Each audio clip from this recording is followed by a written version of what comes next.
Welcome. It is Verdict with Senator Ted Cruz, Ben Ferguson with you. It's so nice to have you with us wherever you are listening to us. And don't forget, hit that subscribe or auto download button so you don't miss an episode. Plus, many of you are joining us on YouTube now, and we say welcome. So if you're watching there on YouTube, you can, nice to have you with us. And if you're listening on audio and you want to watch us on video as well, you can do that. Most of the episodes are now on YouTube. Grab it, Verdict with Ted Cruz on YouTube channel as well. Senator, we've got quite a show to chat about today, including Gavin Newsom. He's a little cranky with us after our last episode. Apparently, he didn't have a dictionary with him, and he couldn't use AI, apparently, to figure out what we were talking about, and that's what made him so mad. Well, look, we need to have an intervention. Gavin Newsom is having a hysterical bout of crying anxiety because the last episode of Verdict criticized his imbecility and anti-American leftism as he traveled to Europe to attack this country and to say things that are blatantly false. It does help that even Twitter, which sometimes can be a fairly lefty forum, lit the poor guy on fire. I mean, it was so bad, I almost felt sorry for his very pretty anti-American leftist self. You're kinder than me. Look, I'm a lover, not a fighter. Ben, you're sometimes really harsh. I'm all about the love. All about the love. Just check your Twitter account for proof, right? There you go. We're also going to talk about Comrade Mandami. But Comrade Mandami has been in office a little over a month. And shock of all shock, what is he doing to start off with? He's proposing a massive tax increase on the citizens of New York that will result in rents going up. And there is an irony in this, in that he campaigned on saying he was going to freeze rents. But then he discovered, okay, it turns out you need money to run a city, particularly if you want to run a socialist city where you want to spend massive amounts of money. And so we're going to break down what he's doing. We're also going to talk about the left in Minneapolis is spending real money trying to promote jury nullification. They don't want violent radical activists who assault law enforcement officers to be convicted. They're undermining our justice system. We're going to explain. And finally, at the end, we're going to say goodbye to an American movie classic, Robert Duvall, an extraordinary actor. We're going to have a few words about him. He passed this week. He was 95 years old. He led an incredible life, but nonetheless, we're going to say our farewells to a one-of-a-kind actor. Yeah, he really was.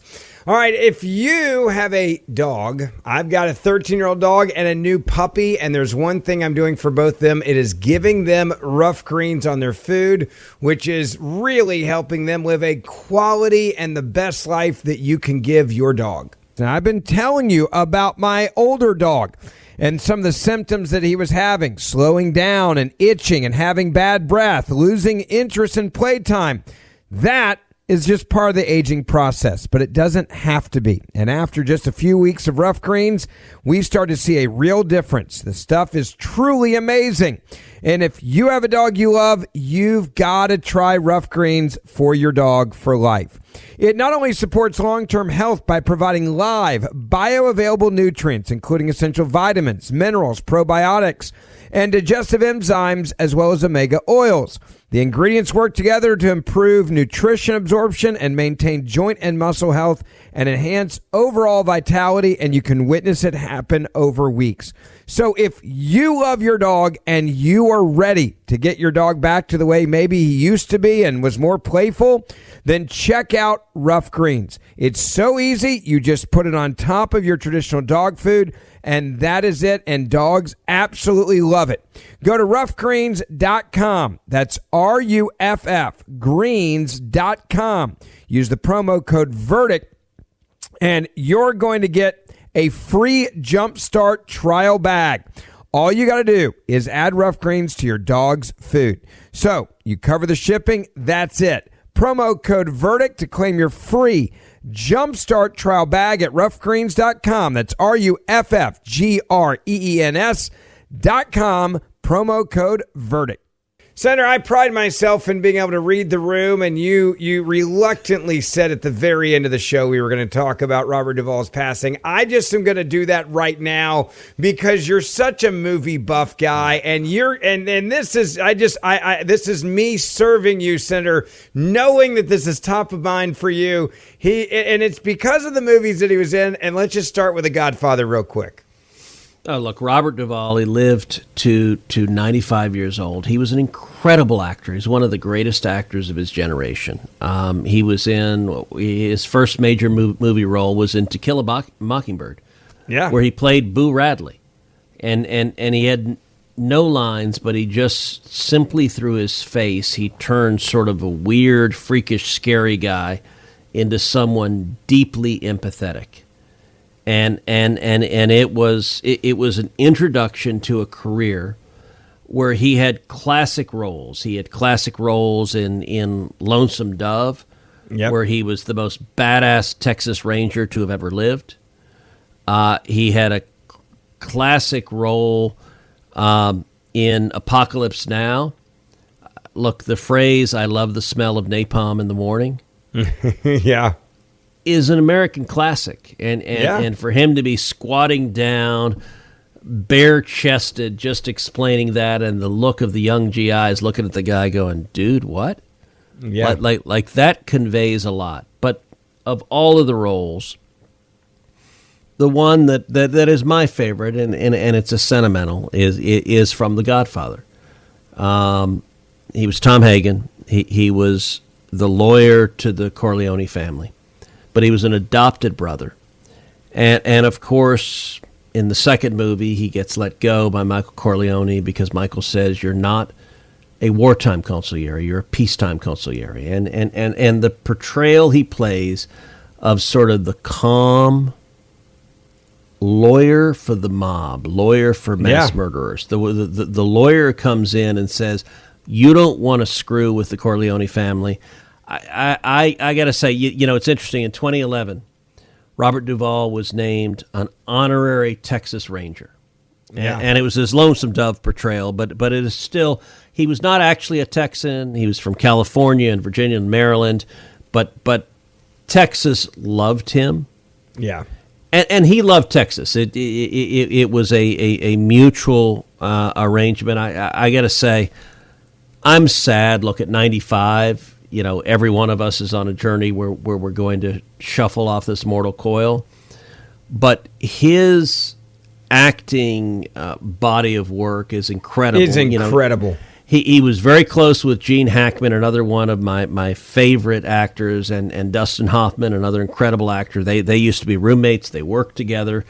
I got to say, Gene Hackman, I could watch Gene Hackman reading the newspaper and be riveted. It'd be amazing. And he was another actor in his 90s who just passed away.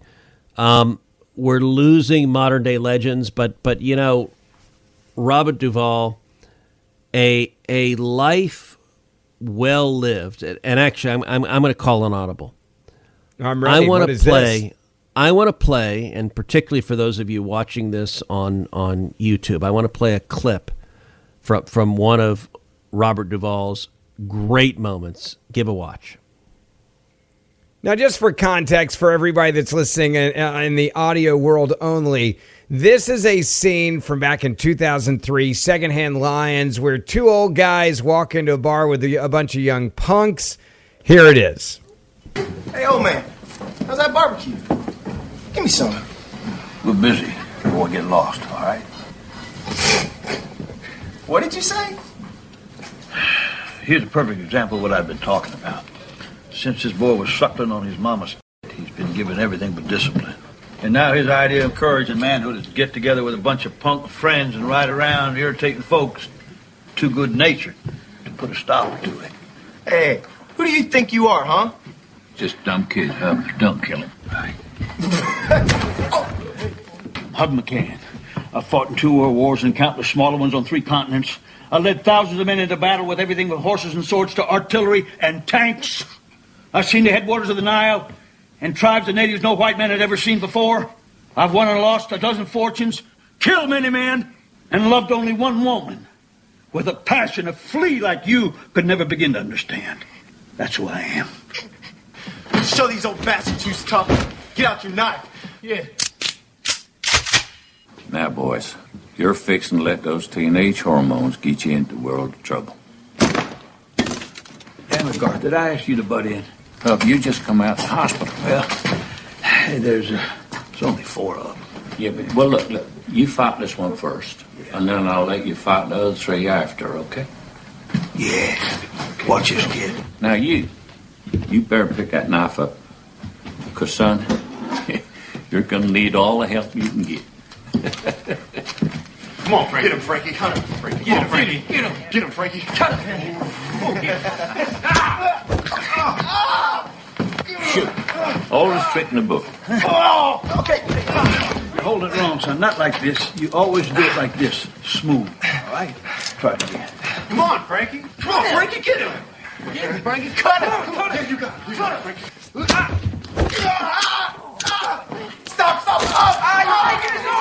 You 3 better get in there and help. It's so good. By the way, if you're listening on audio only, I wish 2 things. If One, you haven't could've watched that clip, you need to watch gotta that see clip. It. Yeah, I mean, you've got so Robert good. Duvall as an old dude. You've got Michael Caine as his buddy, and then you've got Haley Joel Osment as the young kid watching this old dude beat the living crap out of these 4 punks. And it's, I love Michael Caine comes back with a shotgun and it's like, all right, let me stop you because I got 4 guys with a knife. Drop your knives. They drop their knives and Robert Duvall's like, come on, let me fight him. And he's like, okay, fight the first one. You pick your knife up. The other 3 stay back. And then once you beat him up, you can beat the other 3. Like it's classic old, like badass. And that is Robert Duvall. By the way, did you ever see Gone in 60 Seconds? Duvall was in that. I mean, amazing. I think it was Otto was his name in the movie. If you've never watched that one, like it's just I grew up and it was younger and like fast cars and stealing cars and Nicolas Cage and Duvall. He was unbelievable in that one as well. So grab it. Yeah. So there you go. All right. I'm glad we did that. I'm glad I called the Audible Hill. I knew you wanted to talk about this. Hold on a second. Now hold on. If you're going to do this, there's another clip we got to watch, which is from Lonesome Dove. Augustus McCrae walking in, this old weathered Texas Ranger walking into a bar, and let's say there's a punk ass bartender. Actually, there's a lot of similarity between these 2 scenes, but it's part of why I love Duvall. He got better as an old guy. So listen and watch this great clip from Lonesome Dove. What I like about the man, he's a philosopher. Oh, yeah. I hired him to give you somebody to talk to. That'll free the rest of us up, maybe. We'll get a little work done. I like a shot of whiskey, and so would my companion. It ain't too much trouble. Howdy, boy, you got a good game going there? You got mud in your ears or what? Rye, or what'll it be, old-timer? Well, rye will do, provided it gets here quick. You darn cowboys ought to broom yourselves off before you walk in here. Get all the sand we need without the customers bringing it in. That'll be $1. Now, besides the whiskey, I think we'll require a little respect. Now, I'm Captain Augustus McCrae. This is Captain Woodrow F. Call. Now, if you care to turn around, you can see how we looked when we was younger, and the people around here wanted to make us senators. Now, the thing we didn't put up with then was dawdling service. And as you can see, we still don't put up with it. By the way, in that scene, that's Tommy Lee Jones who says nothing at all, which is pretty funny, but you can tell in his facial expressions he's having the time of his life making this movie with Duvall. Oh, no, and they wanted Duvall to play the role that Tommy Lee Jones played, and Duvall said no. Augustus McCrae was the only role he played. Wouldn't do the movie if he didn't get it was actually a television series, a 4-part series, but he was just an all-time classic, 95 years well lived. By the way, Duvall insisted. Do you know he's not having a funeral? He's not. He said, "Don't have a ceremony for me. Just go and watch a good movie, tell a good story, sit around with friends and loved ones." I mean that really is Duvall. I kind of dig that. I wish I never got a chance to meet him. I was going to say, did you ever meet him? He was a conservative. I heard fabulous things. I knew people who knew him. I wanted to meet him, but we just never crossed paths. But my heart is beating for an American legend who left us. Let's get to the politics now. And we'll start with, you couldn't get any further from Duvall with Gavin Newsom. Gavin Newsom trashes America. No, hold on a second. Gavin Newsom is the young punk in the bar. That's true. And by the way, you and I get to be, I think, in this story, Robert Duvall and Tommy Lee Jones. Yes. Although there is one thing that's stretching that, which is Tommy Lee Jones is silent in that scene, and Ben, you've never been silent in any scene. No, that's also very true. That's why they pay me the big bucks, right? That's why they pay me the big bucks. You know, like the old time lawyers, they pay you by the word. Yeah, right. All right. So let's set the stage for this story. You and I do a show. We talk about it. We're going to play part of that in a second. But I want to know, when did you and how fast did you find out after he tweeted at us getting all cranky? He got his underwear in a wad is the way I described it. My phone, actually, I started getting random texts from people and I'm like, what are you talking about? I was in a meeting. I'm like, what? Like, they're like, dude, Newsom's like throwing shade and he's really upset with you guys. And I was like, well, that's what I would expect from a California liberal, to be honest with you. When did you find out? So our last podcast, we lit up AOC and Gretchen Whitmer and Gavin Newsom, all of whom went to Munich, to the Munich Security Conference, and they all made fools of themselves. They're all trying to run for president. They're all trying to be impressive, and they all just like totally beclowned themselves. And AOC and Whitmer showed they know nothing about foreign policy or national security. Gavin Newsom did something different.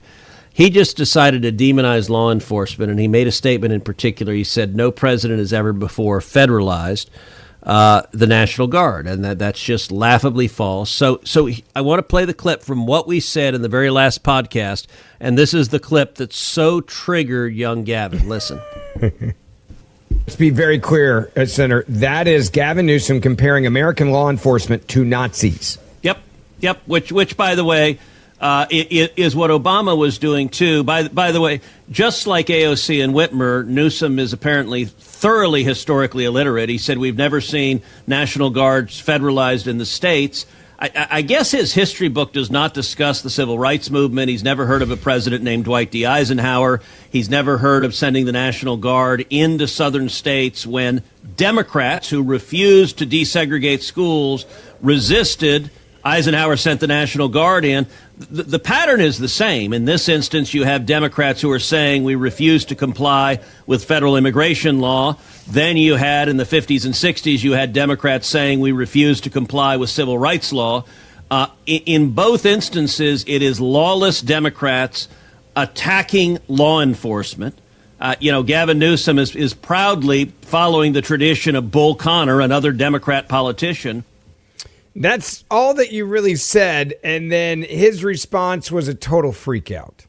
Yeah, so Gavin on Twitter, he sent out a tweet, and like all good Democrats, when caught being full of crap, he responds by attacking and screaming, "You cannot criticize me." And in particular, what he said is, Ted Cruz calling a dyslexic person illiterate is a new low, even for him.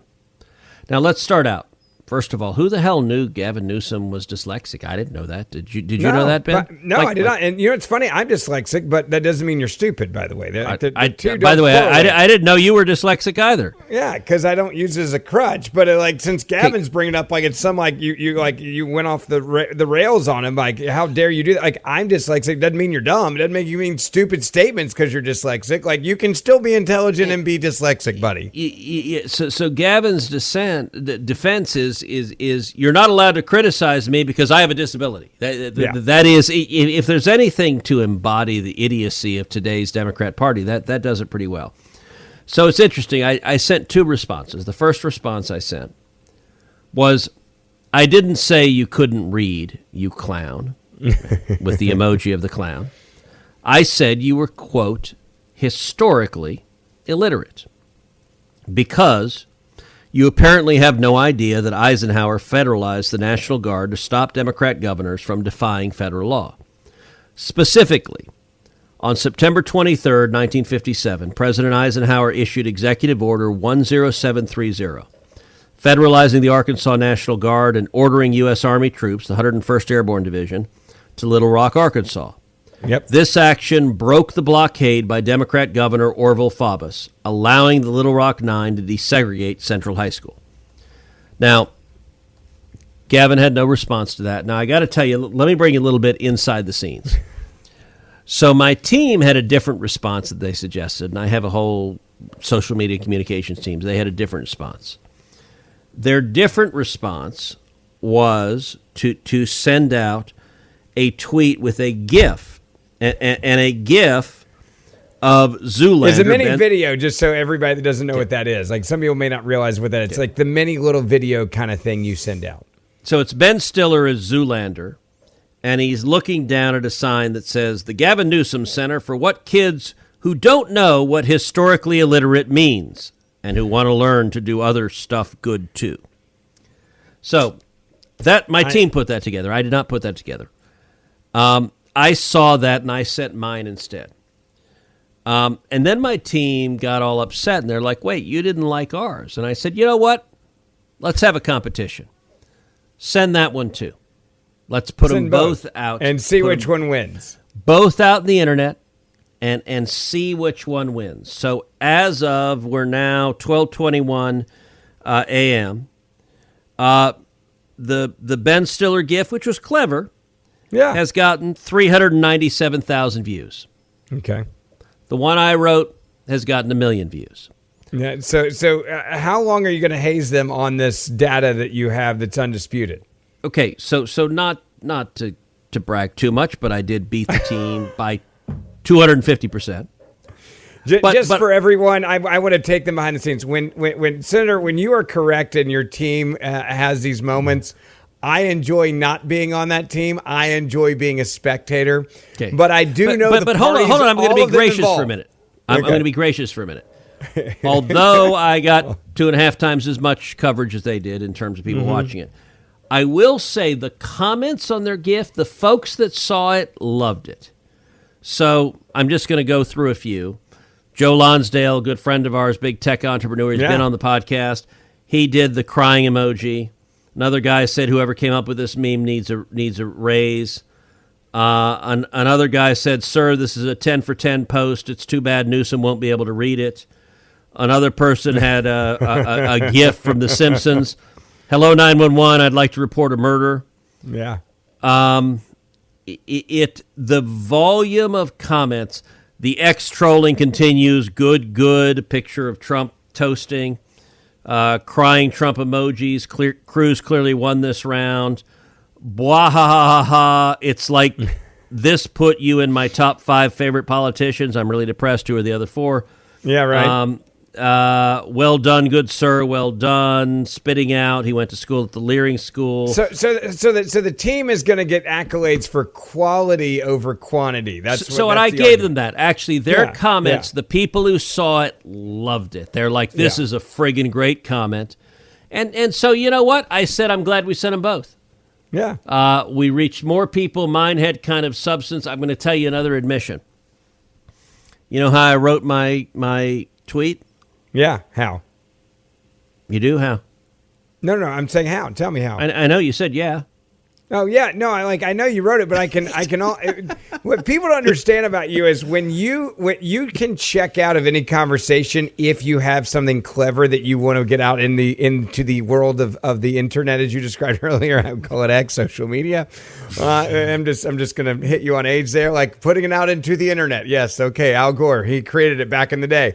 But there's nothing scarier than watching TC at dinner, just quietly over there and disengaging from the conversation for about 5 minutes. And you know what's coming. It's going to be something really entertaining on the internet. I can promise you that. So my team had sent me this gift. Monday night, I was playing hoops. And as you know, I play hoops twice a week. And so it was about 3 hours of hoops. And I had, after a couple of games, we lost one game. And so I didn't hit my free throws. So I was sitting waiting for the next game. And so I typed this responding, and it's actually a very cool thing about AI. So the first part of it that I sent, which is because you apparently have no idea that Eisenhower federalized the National Guard to stop Dem governors from defying federal law. I wrote that.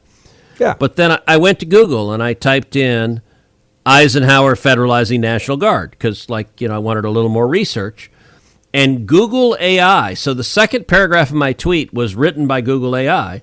And so the paragraph specifically on September 23rd, 1957, so I didn't know the date until I went into Google AI. Yeah. President Eisenhower issued Executive Order 10730. I didn't know the number of the 10730. Like the whole details of the second paragraph. The beauty of Google AI, it took me 30 seconds to pull those details. It took you missing your free throws, then giving you the opportunity. Okay, then that's giving true. you the opportunity. If I hit my damn free throws. All right, punk. None of this would have ever happened. None of this would have ever happened if it wasn't for you sucking at free throw shooting that night. I just want to be clear about what brought this opportunity together. Let me just say for the record, what happened the last time you played hoops with me? You or someone else decided to break my finger. It's still crooked. If you can't see it right there, America, there it is. It is as a crooked finger right there. I'm just saying you were a college Division I varsity athlete. And to be clear, Lonsdale would back me up on this. I taped it up and played like a man. You did. I agree. Yes. You did not crawl up in a ball and whimper.